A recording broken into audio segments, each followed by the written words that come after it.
Good morning दोस्तों, मैं हूं भवेश राय। हम लोग आज एंगल ऑफ डेविएशन के बारे में जानेंगे। ठीक है, तो आइए जानते हैं।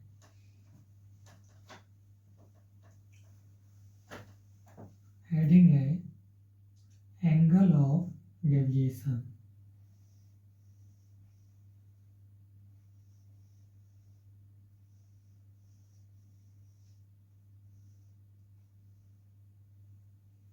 एंगल ऑफ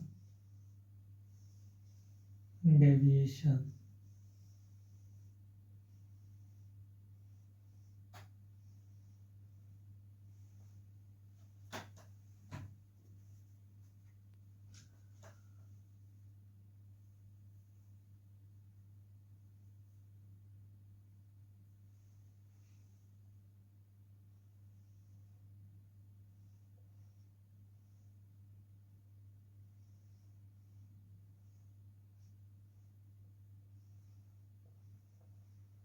इसका हिंदी होता है विचलन कोण।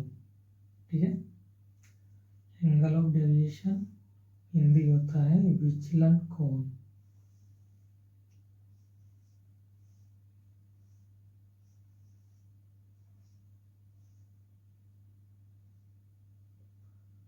विचलन कोण।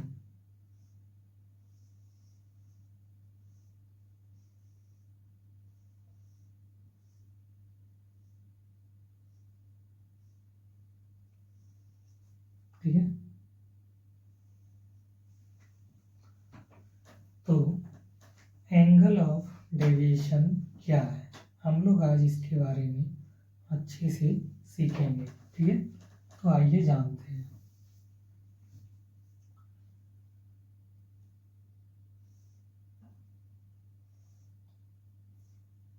The angle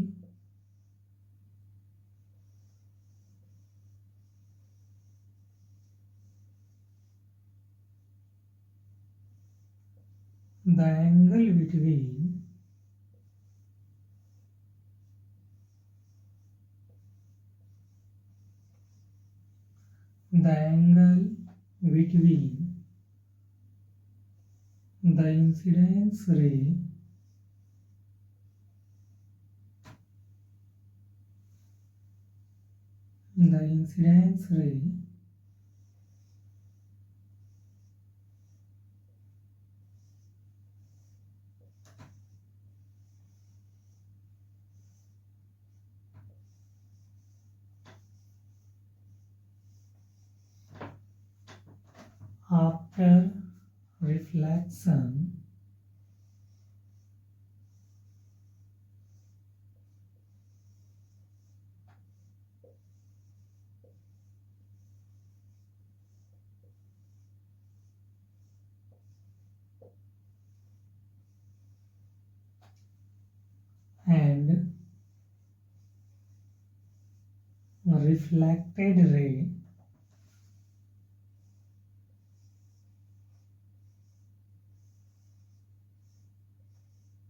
and reflected ray it is called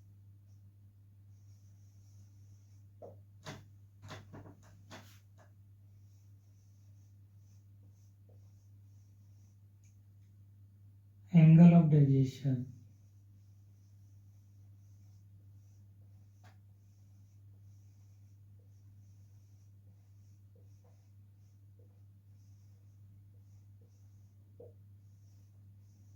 ठीक है,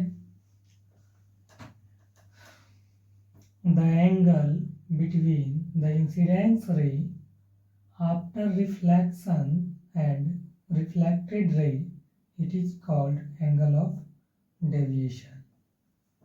एंगल ऑफ डेविएशन को हम लोग डेल्टा से डिनोटेड करते हैं। किससे? डेल्टा से। ठीक है, इसका हिंदी है वह कोण जो परावर्तन के बाद आपतित किरण और परावर्तित किरण के बीच बनता है, उसे क्या कहते हैं? एंगल ऑफ डेविएशन, विचलन कोण कहते हैं। ठीक है, हमने कहा कि एंगल ऑफ डेविएशन जो है किसे कहेंगे? तो एंगल ऑफ डेविएशन में जो वो कोण बनेगा वो आपतित किरण और परावर्तित किरण के बीच बनेगा। ठीक है,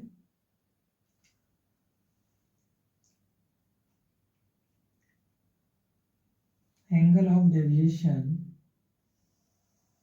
ये हमारा, थोड़ा ऊपर बनाते हैं, ये हमारा प्लेन मिरर है। ठीक है,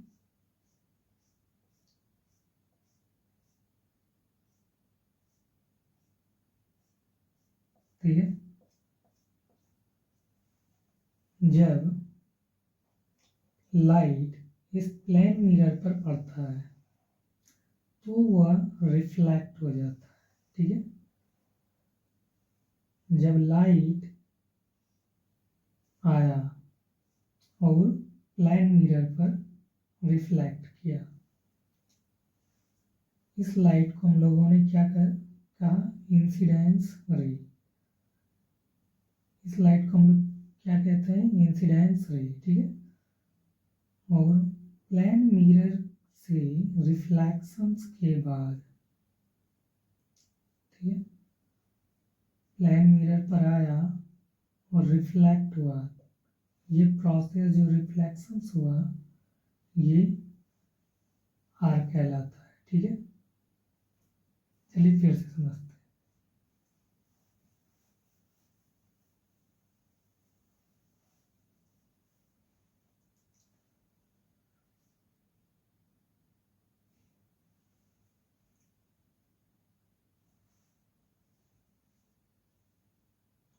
The angle between the incidence ray after reflection and reflected ray, it is called angle of deviation।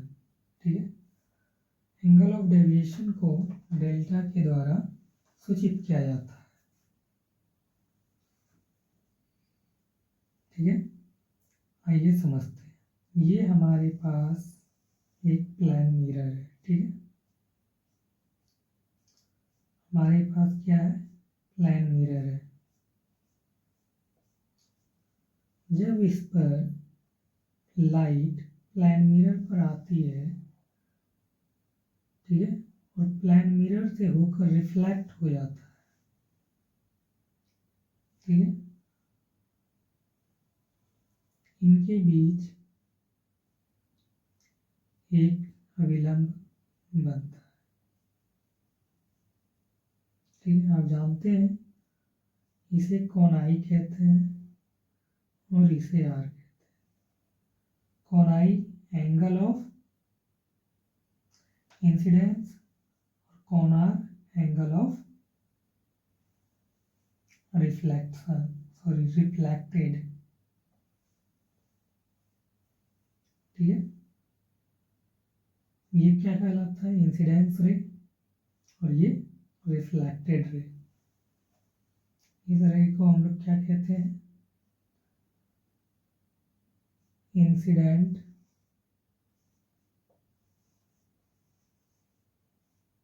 रे, और इस रे को हम लोग क्या कहते हैं? Reflected ray.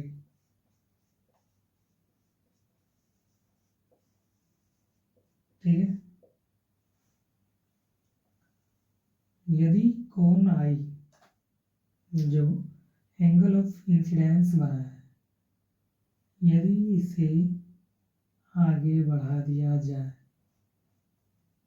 ठीक है, तो ये कोण आई है, तो ये भी कोण क्या होगा? आई होगा। ठीक है, एकांतर कोण से। ठीक है,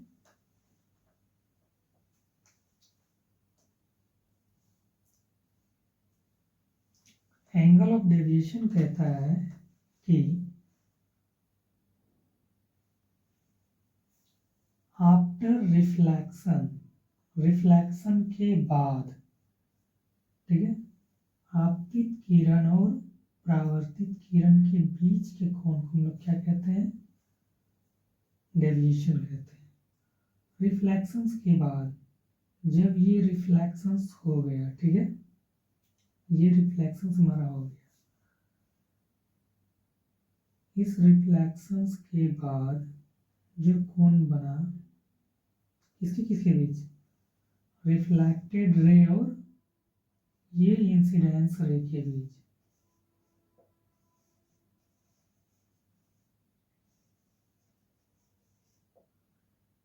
इस कोण को हम लोग क्या कहते हैं? डेल्टा कहते हैं, यानी विचलन कोण कहते हैं, ठीक है। इंग्लिश में क्या कहेंगे इसको? डेविएशन।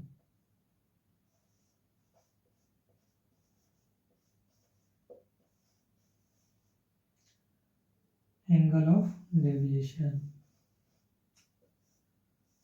या डेविएशंस ऑफ एंगल।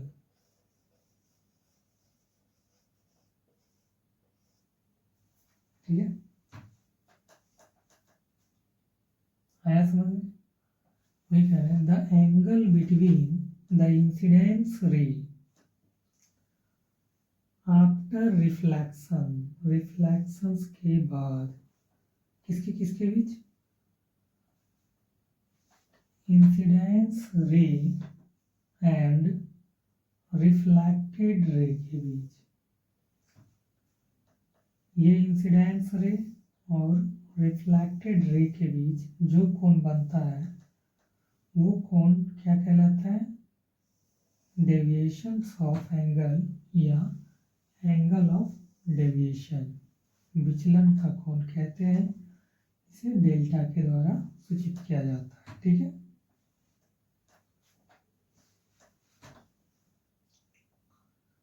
देखिए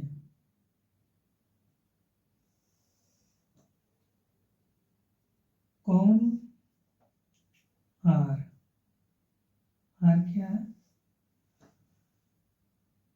चूंकि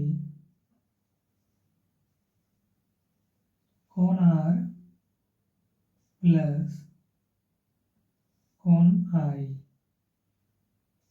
प्लस कोण डेल्टा इक्वल 180 डिग्री। कोण आर क्या है? एंगल ऑफ रिफ्लेक्टेड, और कोण आई एंगल ऑफ रिफ्लेक्स। कोण आर क्या है? एंगल ऑफ रिफ्लेक्टेड, और कोण आई एंगल ऑफ इंसिडेंट। ठीक है, और डेल्टा क्या है? Angle of deviation. ये तीनों मिलके कितने होते हैं? 180 डिग्री। ठीक है, 180 डिग्री। क्योंकि हम लोग जानते हैं बट लेकिन आई इक्वल होता है आर। कब होता है? इंसिडेंस रे और रिफ्लेक्टेड रे के बारे में हम लोग ने पढ़ा था, law of reflections of light में।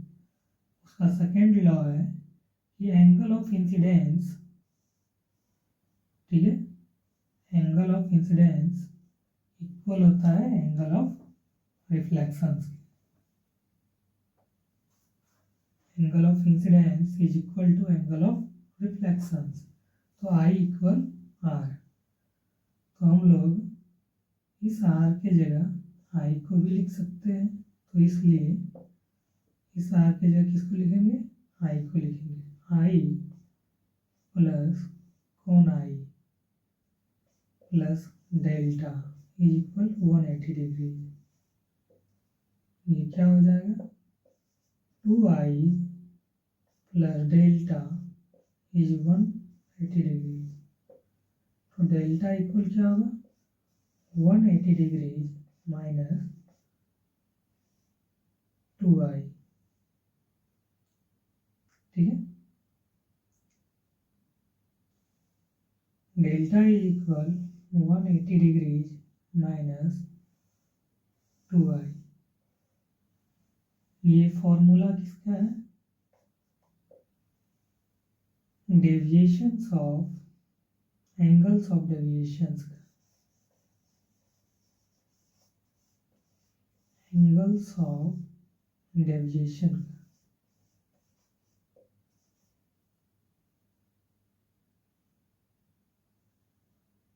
एंगल्स ऑफ डेविएशंस का, ठीक है।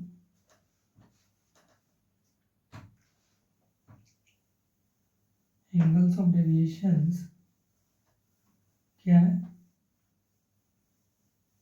रिफ्लैक्शन के बाद,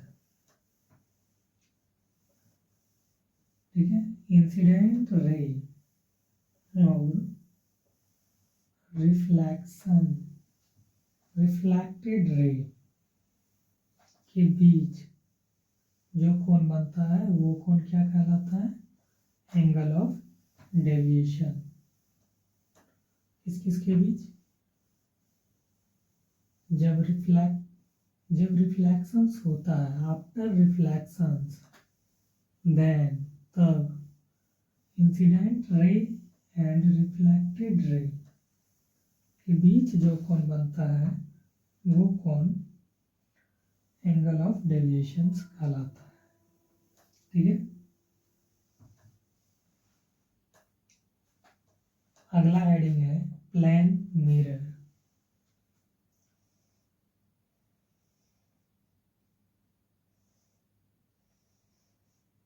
प्लेन मिरर,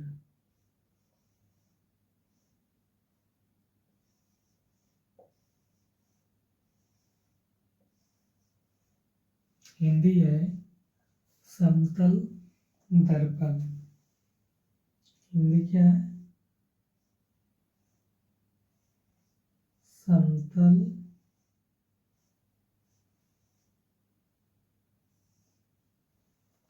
दर्पण।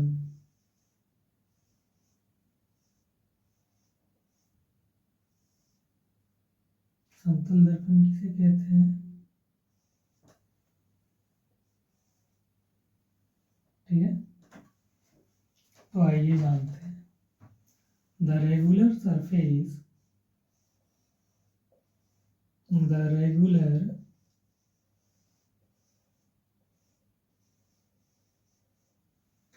surface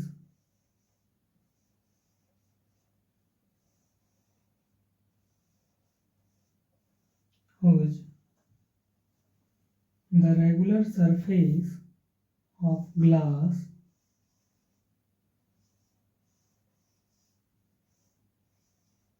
the regular surface of glass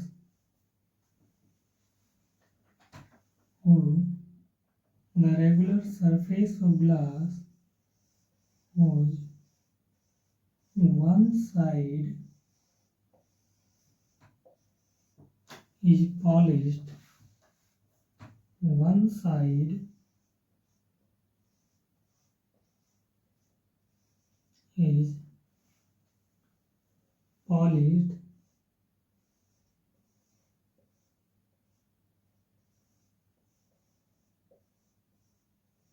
then it is called plane mirror. Then it is called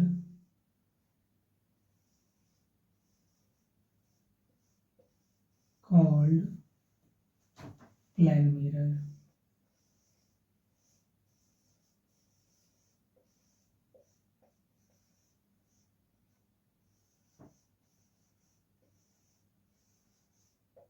ठीक है,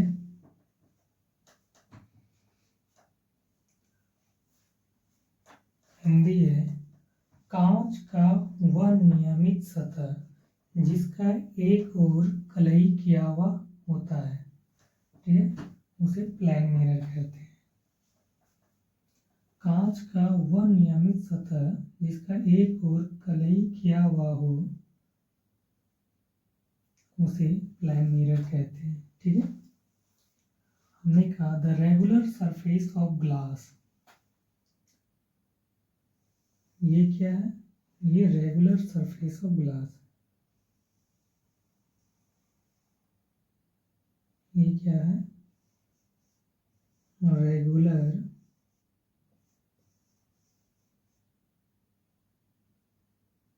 सरफेस ऑफ ग्लास। जब रेगुलर सरफेस ऑफ ग्लास को पॉलिश्ड कर दिया जाता है, ठीक है, जब रेगुलर सरफेस ऑफ ग्लास को इस तरह से पॉलिश्ड किया जाता है तब इसे पॉलिश्ड सरफेस कहा जाता है।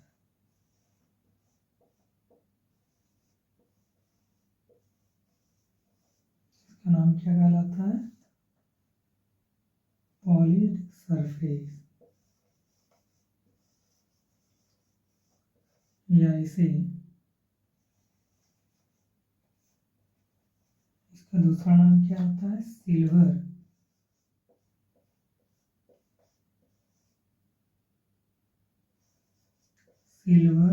सरफेस, ठीक है।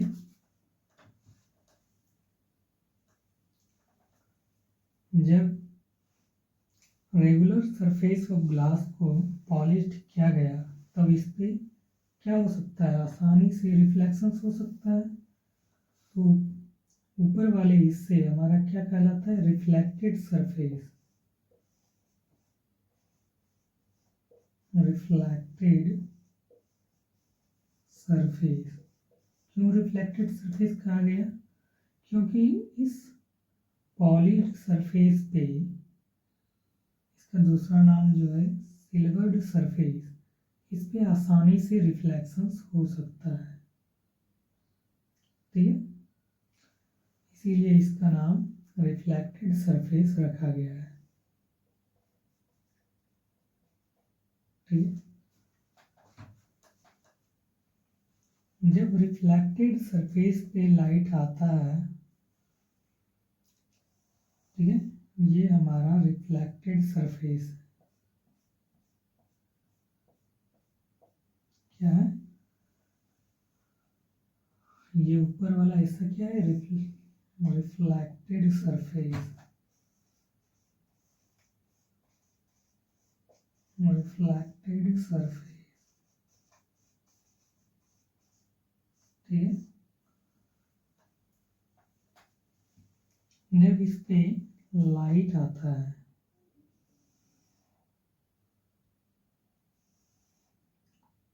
और ये लाइट इस रिफ्लेक्टेड सरफेस से होकर रिफ्लेक्ट कर जाता है, ठीक है,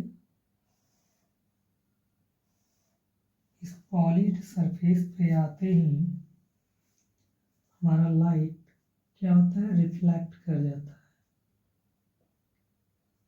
ठीक है। तो ये प्रोसेस, ये घटना रिप्रेजेंट करता है रिफ्लेक्शंस को, ठीक है। और ये सतह जो हमारा कहलाता है वो प्लेन मिरर कह सकते हैं इसको, या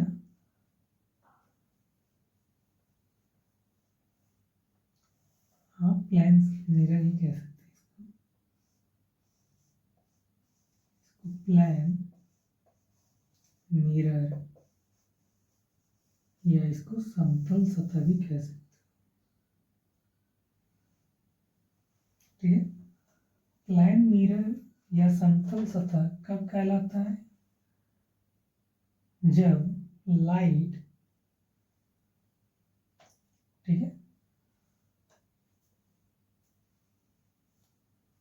हमारा प्लेन मिरर से रिफ्लेक्ट करे, तभी तो प्लेन मिरर होगा ना,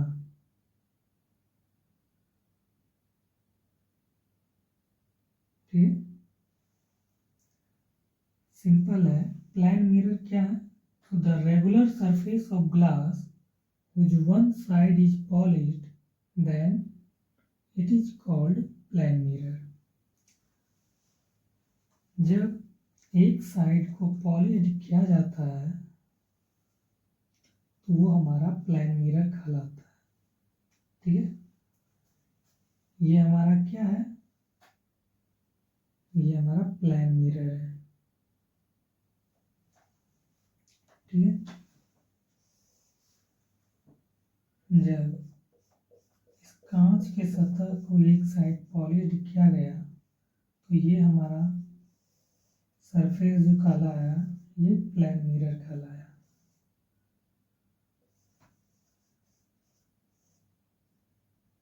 ये सरफेस क्या कहलाया? प्लेन मिरर कहलाया।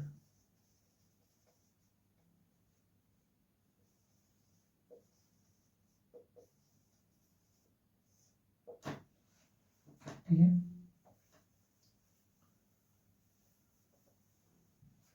Plane mirror the regular surface of glass whose one side is polished, then it is called plane mirror.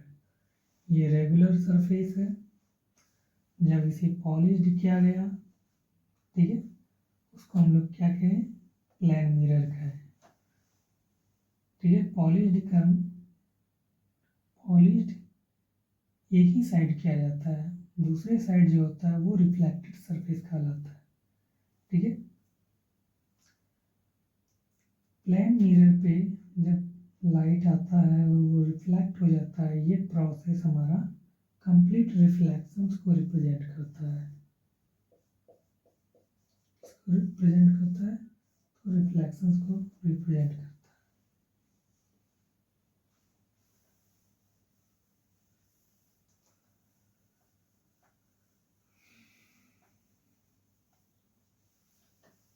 Plane mirror क्या है?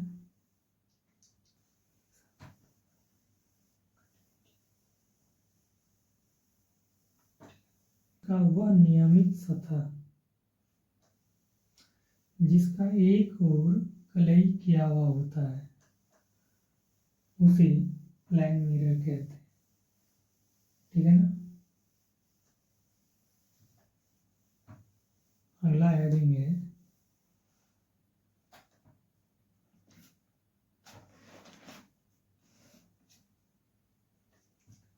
View of field.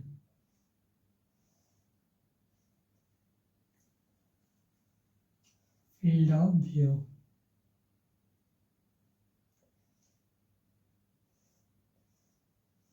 Field of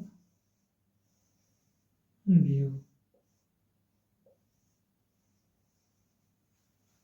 Hindi है दृष्टि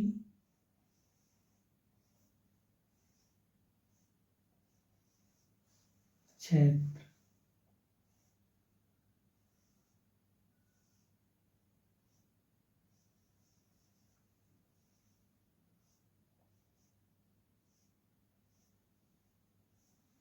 दृष्टि क्षेत्र,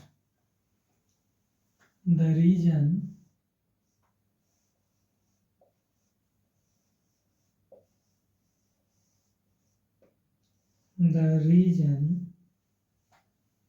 in front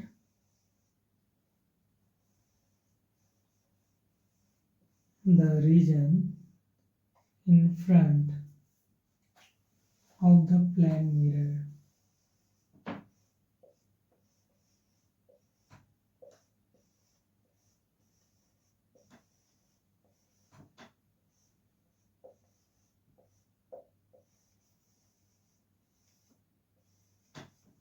The region in front of the plane mirror in which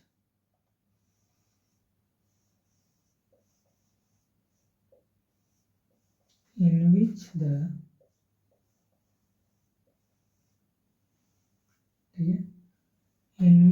image of any object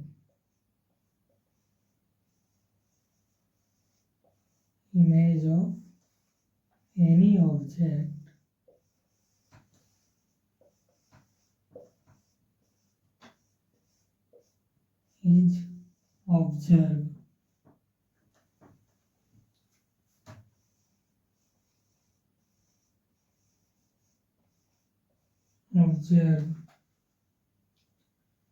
clearly.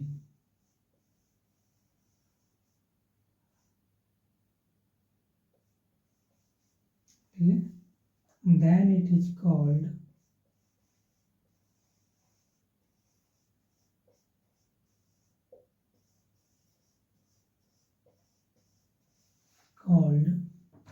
field of view.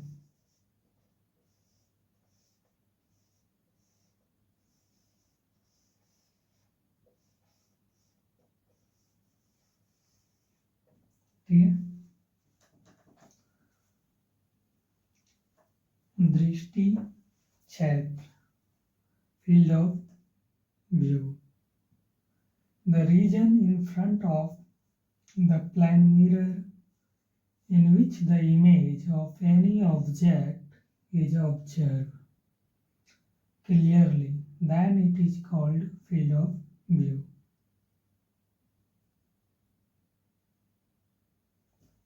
समतल दर्पण के सामने का वह क्षेत्र जिसमें किसी वस्तु का प्रतिबिंब साफ दिखाई पड़ता है उसे दृष्टि क्षेत्र कहते हैं। समतल दर्पण का वह प्रतिबिंब, the region in front of the plane mirror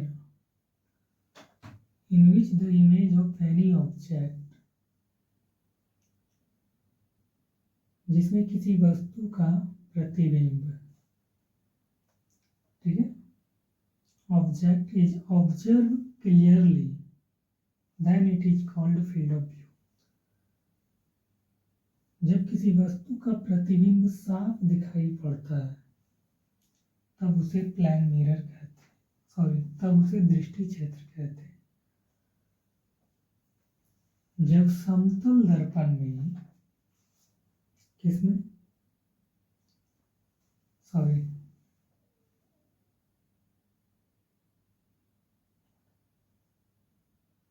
समतल दर्पण के सामने का वह क्षेत्र जिसमें किसी वस्तु का प्रतिबिंब साफ दिखाई पड़ता है उसे दृष्टि क्षेत्र, फील्ड ऑफ व्यू कहते हैं। ठीक है, मान के चलो ये हमारा एक क्या है, प्लेन मिरर है, समतल दर्पण है। ठीक है,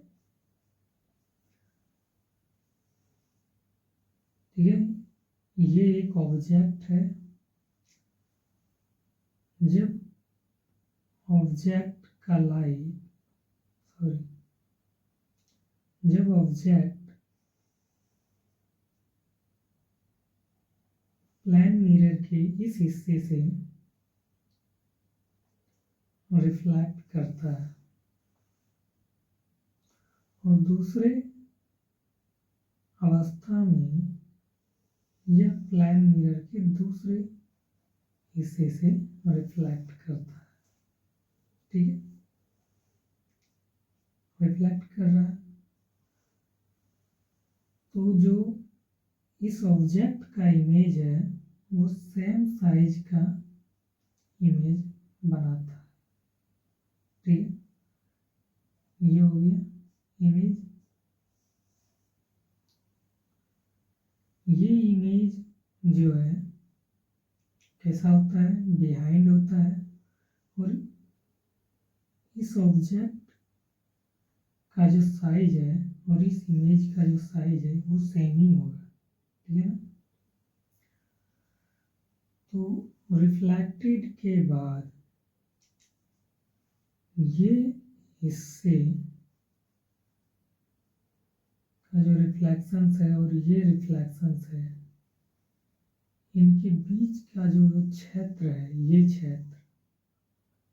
क्षेत्र फील्ड ऑफ व्यू कहलाता है।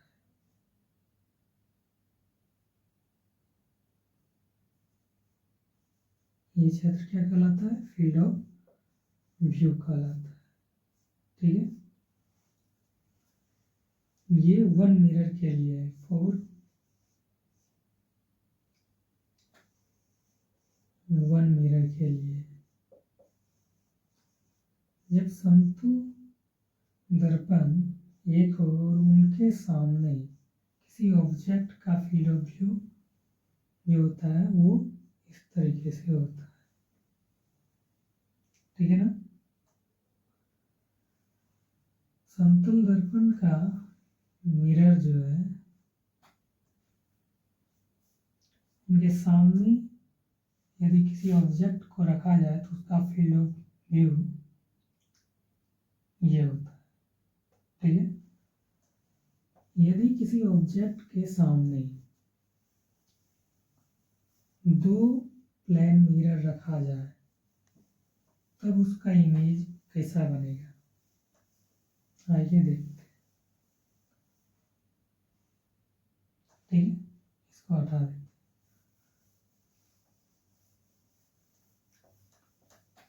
जब एक ऑब्जेक्ट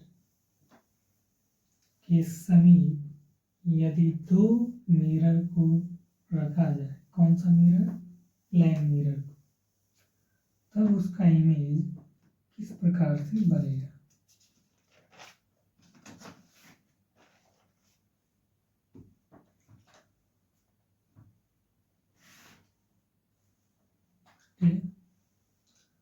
बी है 4 2 मिरर, जब दो मिरर हो, कौन सा मिरर हो, तो प्लेन मिरर हो, ठीक है। जब दो मिरर हो,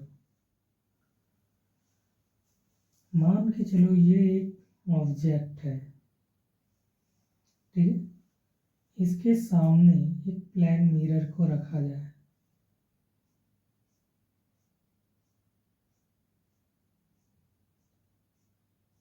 ठीक, और दूसरा मिरर इसके समीप रखा जाए, तब इस ऑब्जेक्ट का इमेज कैसे बनेगा और इनका फील्ड ऑफ व्यू क्या होगा, ठीक है।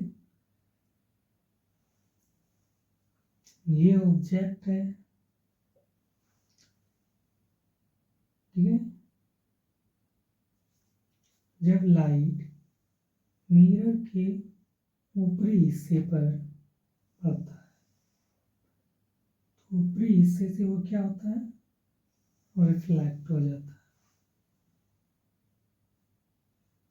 दूसरे केस में जब वो मिरर के निचले हिस्से में पड़ता है तो वो क्या होता है, रिफ्लेक्ट हो जाता है। थोड़ा ऑब्जेक्ट को और नीचे करो तब अच्छा लगेगा देखने। ऑब्जेक्ट को यहाँ रखो, फिर से बनाते, ठीक है।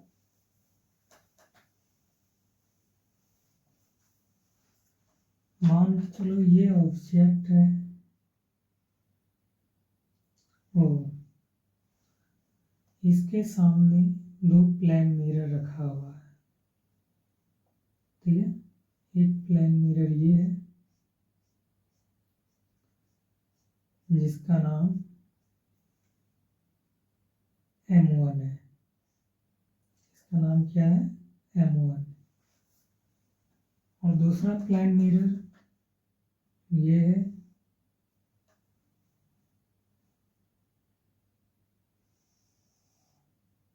इसका नाम M2 है।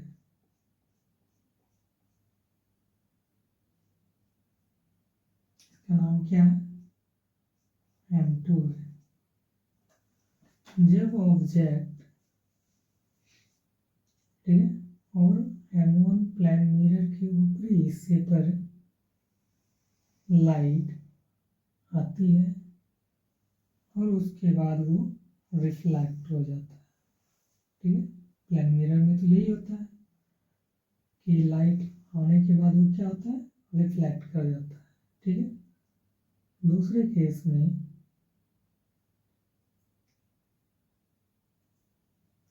M1 जो मेरा प्लेन मिरर है उसके निचले हिस्से पर लाइट आता है और वो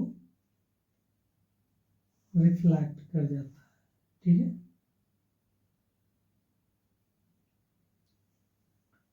तो इस हिस्से और इस हिस्से को जब आप मिलाओगे डॉट लाइन में, ये जो बनेगा ये इमेज I1 कहलाएगा, ठीक है। ये इमेज जो बनाया इसको इमेज फर्स्ट भी कह सकते हो, चलो इमेज फर्स्ट कह देते हैं, इसको फर्स्ट इमेज कह देते हैं, ठीक है। और इनके बीच का जो ये फील्ड है, इनके और इनके बीच की दूरी, ये फील्ड ऑफ व्यू कहलाता है,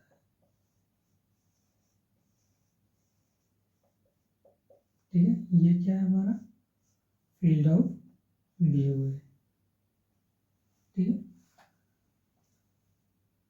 दूसरे मिरर पे आते हैं M2 पे। ये ऑब्जेक्ट है हमारा, ये M2 प्लेन मिरर पे जब हमारा लाइट इसके ऊपरी सतह पे आता है और उनके बाद वो रिफ्लेक्ट हो जाता है। दूसरे केस में जब वो M2 सतह के निचले हिस्से पर आता है, इसको बढ़ा दो थोड़ा, आता है और वो मिरर से होके लाइट रिफ्लेक्ट कर जाता है, ठीक है। इनके बीच में जो ये इमेज बनेगा, ये डॉटेड लाइन में मिलाने पर जहाँ कोई इमेज दिखाई देगा, ये इमेज आपका I2 है। कौन सा इमेज बनाया? ये I2 बनाया। I2 मतलब इमेज सेकेंड, ये दूसरा इमेज है और ये पहला इमेज है, इमेज फर्स्ट, ठीक है।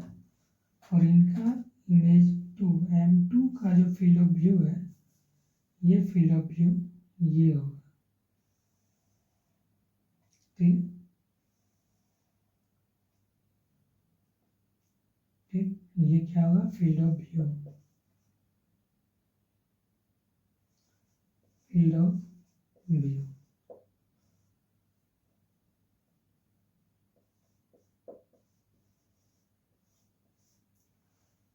ठीक।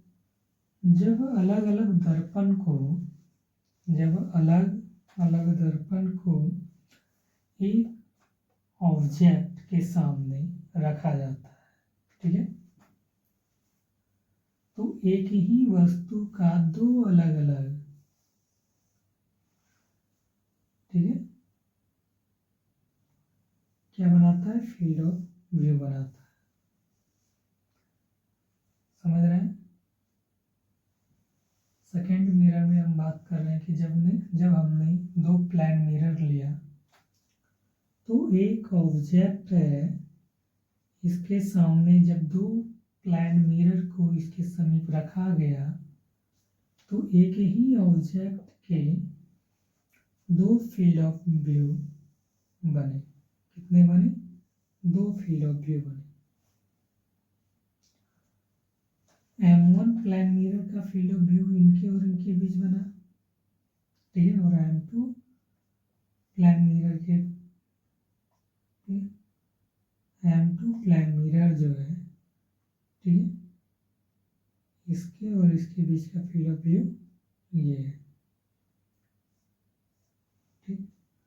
जब अलग अलग दर्पण को एक दूसरे के समीप रखा जाता है तब एक ही वस्तु के लिए, ठीक है, दोनों दर्पण द्वारा अलग अलग फील्ड ऑफ व्यू बनता है, ठीक है ना। नेक्स्ट हेडिंग है मिनिमम हाइट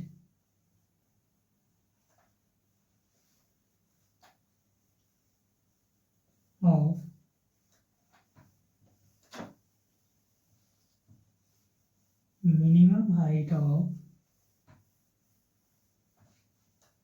नेक्स्ट हेडिंग है minimum height of plane mirror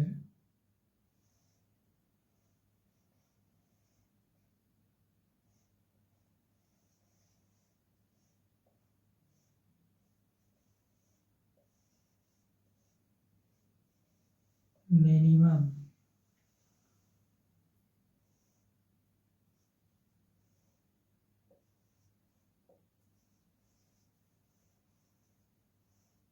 height of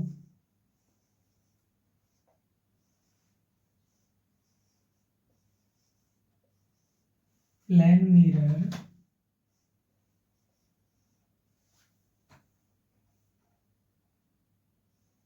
mirror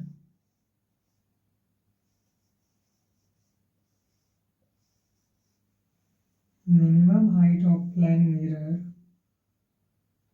2 of 10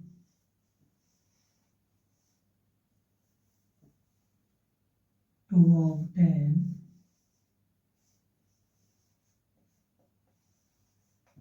ठीक है 2 of 10 full image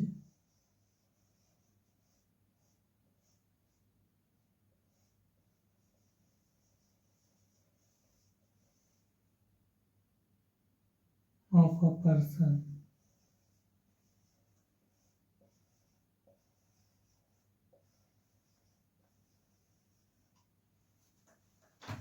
ठीक है minimum height of a plane mirror 2 of 10 full image of a person ठीक है अगला हेडिंग है minimum height of plane mirror 2 of 10 full image of a person एक आदमी का संपूर्ण प्रतिबिंब देखने के लिए प्लेन मिरर जो समतल दर्पण होता है ठीक है उसकी हाइट क्या होगा ठीक है ना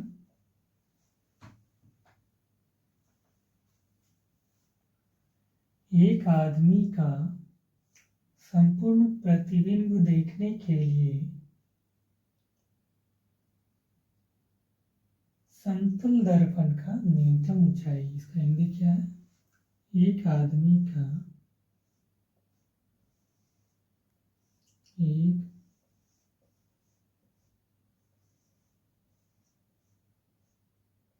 आदमी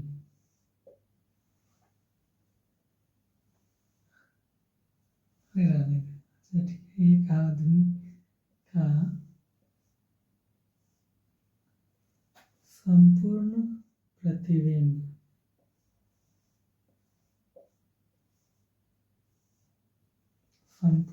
प्रतिबिंब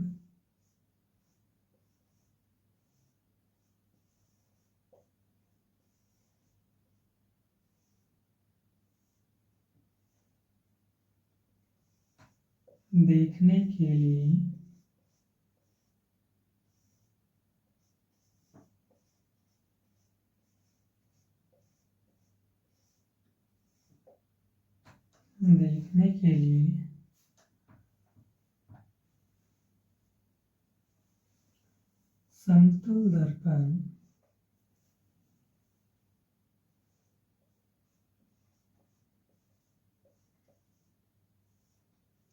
समतल दर्पण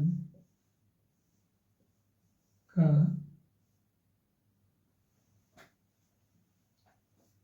न्यूनतम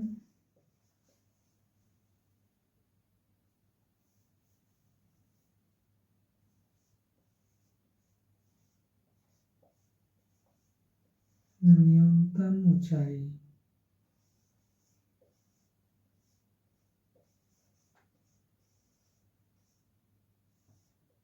ये इसका हिंदी हुआ ठीक है minimum height of plane mirror to obtain full image of a person, एक आदमी का संपूर्ण प्रतिबिंब देखने के लिए, ठीक है, समतल दर्पण का न्यूनतम ऊंचाई,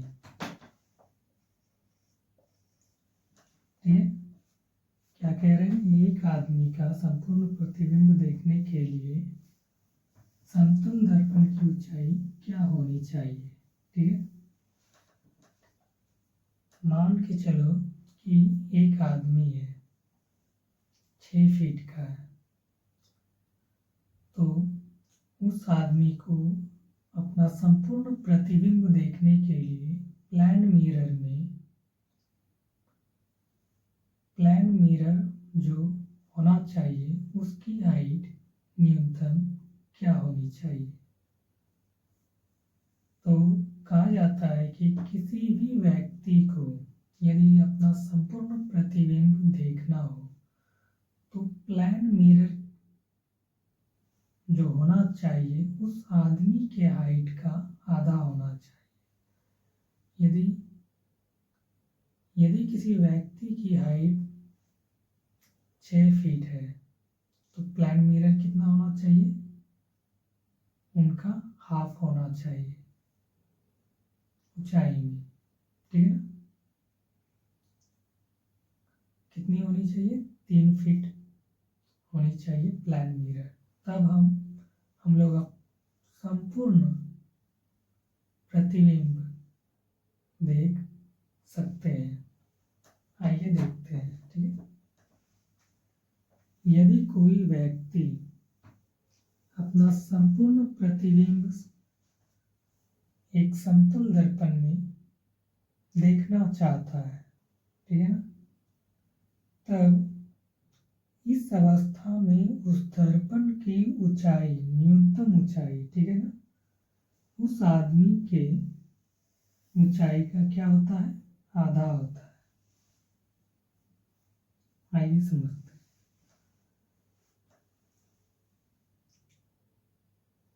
ये एक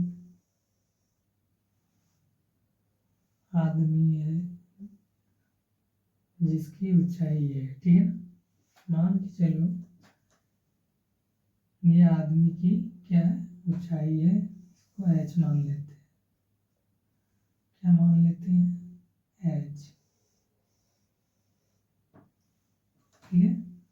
इसका नाम दे दिए, ये h है और ये l है। और ये व्यक्ति अपना संपूर्ण प्रतिबिंब एक प्लान मिरर में देखना चाहता है, इस प्लान मिरर में देखना चाहता है। तो हम लोग प्लान मिरर की ऊंचाई मिनिमम क्या होनी चाहिए उस चीज को देखते हैं। ये हमारा प्लान मिरर है, ठीक है। इसका नाम दे देते हैं, ये M और ये N, ठीक है। अब सोचो कि कोई व्यक्ति की ऊंचाई, उनकी हाइट ये है और वो यहाँ से प्लान मिरर को देख रहा है, अपना प्रतिबिंब, अपना इमेज देखने के लिए तो प्लान मिरर को ही ना देखेगा, वो प्लान मिरर को देख रहा है, इस हिस्से को देख रहा है। तो लाइट यहाँ से आई, लाइट यहाँ से आया और इस हिस्से पर से टकरा के इस हिस्से से वो क्या हो गया, रिफ्लेक्ट कर गया, ठीक है। दूसरे केस में ये जो L इनकी लंबाई है, यहाँ से लाइट आया N पर और वो क्या हो गया, रिफ्लेक्ट कर गया, ठीक। इसका नाम दे दो और इसको मिला देते हैं डॉट लाइन में हम लोग। इससे तो कोई दिक्कत नहीं है, मिला दिए डॉट लाइन। इसका नाम दे दिए ए और इसका नाम दे दिए बी। ठीक है, इसको भी डॉटेड लाइन में मिला दो यहाँ से।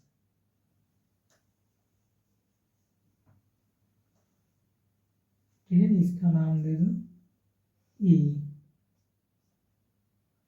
और इसको भी मिला दो डॉटेड लाइन में।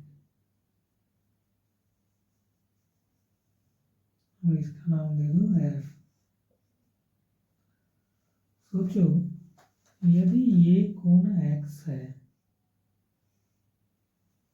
तो ये कोण भी x होगा।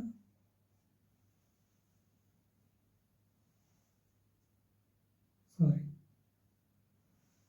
यदि ये कोण x है तो ये कोण भी क्या होगा, x होगा।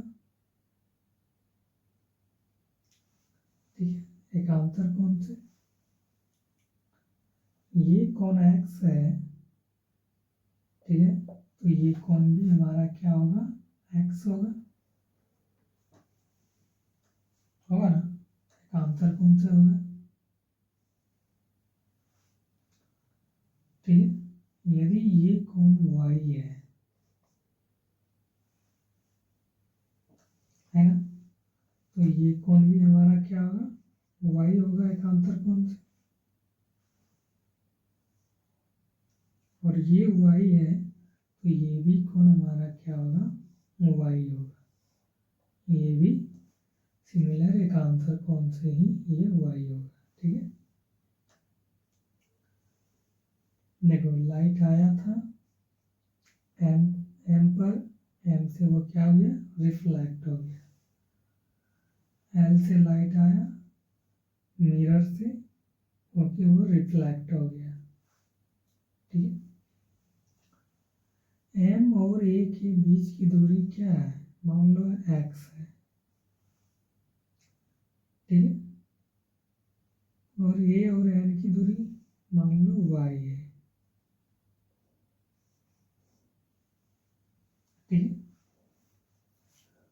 हमने इनके पूरे हाइट को माना है h। ये आदमी के संपूर्ण ऊंचाई है और हम मिरर के संपूर्ण ऊंचाई को मान लेते हैं hm। hm मतलब मिरर के हाइट। ये किसका हाइट है, मिरर के हाइट। मिरर का हाइट। तो चूंकि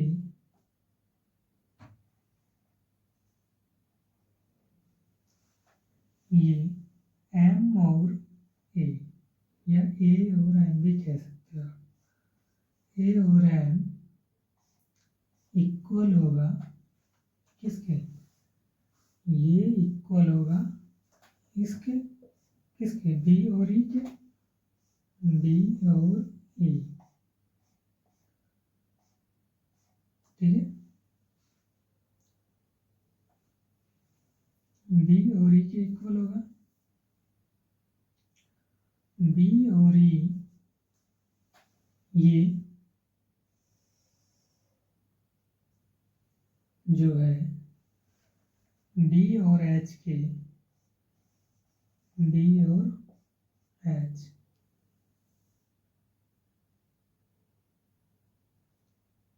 ठीक है, b और h के क्या होगा, हाफ होगा।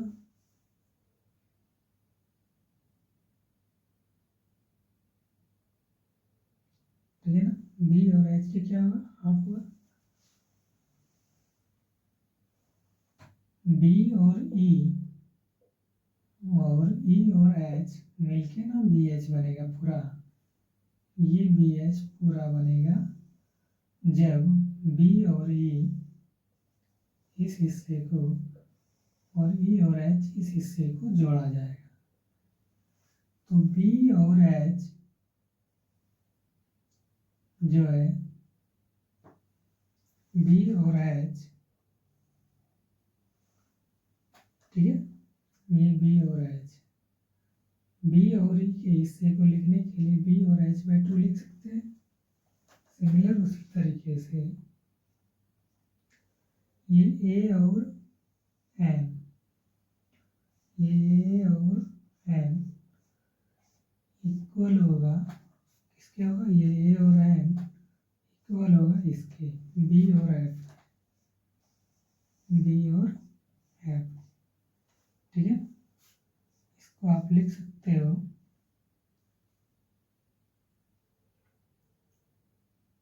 ठीक है,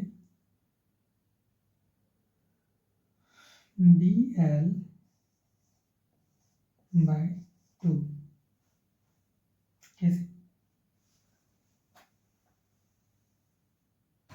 ये और ये हिस्सा जो है ये हमारा बी एल कहलाएगा, बी और एफ, एफ और एल, ये दो मिलके बनता है बी और एल। यदि हमें बी और एफ के हिस्से को लिखना है तो हम लिख सकते हैं बी और एल का हाफ, बी एफ लिखा जाएगा। तो बी एफ इक्वल हम लोग ये भी लिख सकते हैं बी और एल बाय 2, ठीक है। इसको मान लो 1 और इसको मान लो 2। इक्वेशन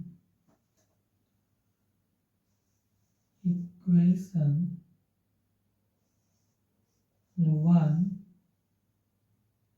एंड 2 को क्या करेंगे, एडिंग करेंगे। जब 1 और 2 को जब आप जोड़ोगे तब एक में क्या है, ए एम, ठीक है, ये ए एम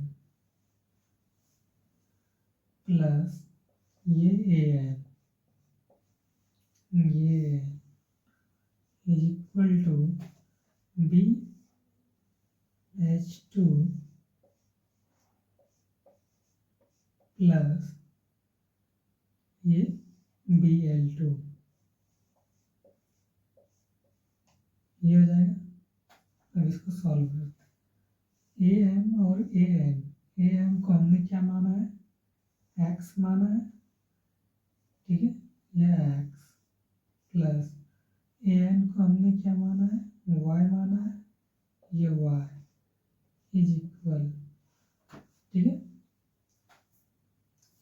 इसका आप भिन्न का जोड़ निकाल सकते हो, तो इसमें 2 कॉमन आ जाएगा, ये B H plus B L, ठीक है। देखो यहाँ बी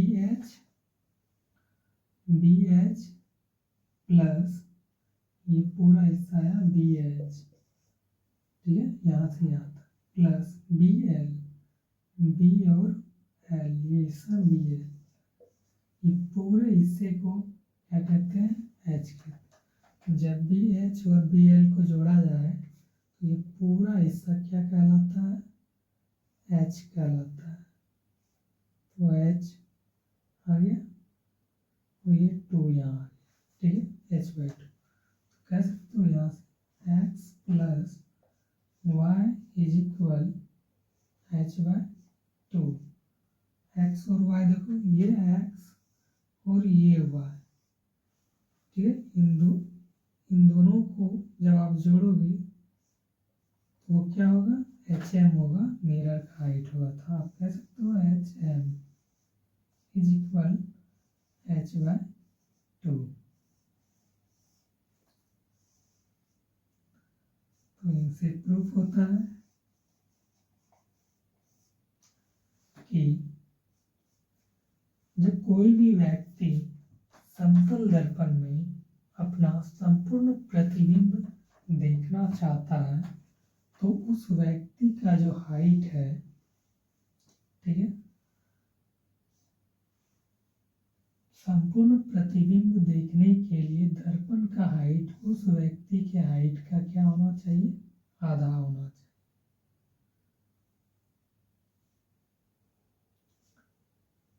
यदि कोई व्यक्ति अपना संपूर्ण प्रतिबिंब एक प्लेन मिरर में देखना चाहता है, तब उस व्यक्ति का हाइट जो है उसके आधे होने चाहिए समतल दर्पण की हाइट, प्लेन मिरर की हाइट, ठीक है ना। यदि कोई व्यक्ति एक समतल दर्पण में अपना संपूर्ण प्रतिबिंब देखना चाहता है, ठीक है ना, तब इस अवस्था में प्लेन मिरर समतल दर्पण का न्यूनतम ऊंचाई उस व्यक्ति की ऊंचाई का हाफ होता है, ठीक है ना, हाफ होनी चाहिए। तब आप अपना संपूर्ण प्रतिबिंब इस प्लेन मिरर में देख सकते हो।